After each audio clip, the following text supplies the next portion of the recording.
ஏன்டா வெள்ளப்பண்ணி, எந்த தகுதியும் இல்லாமல் சரியான படிப்பும் இல்லாமல் உங்கள் அப்பா பணக்காரன்ற ஒரே காரணத்தினால நோகாமல் நேராக முதலாளி சீட்டில் உட்காந்துருக்க உனக்கே இவ்வளோ திமிரு இருக்குன்னா,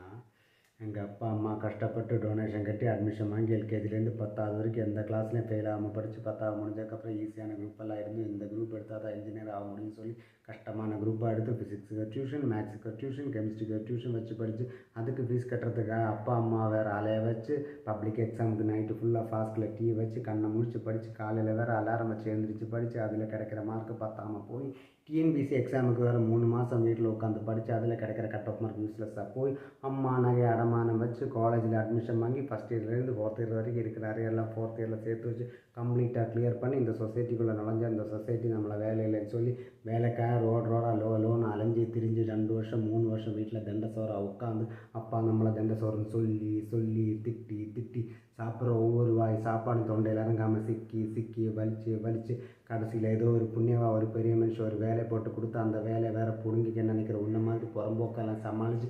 முன்னாடி வந்து நின்று பேசுகிற என்ன வேலையில்லா பட்டதாரி எனக்கு அவ்வளோ திமிரு இருக்கும்.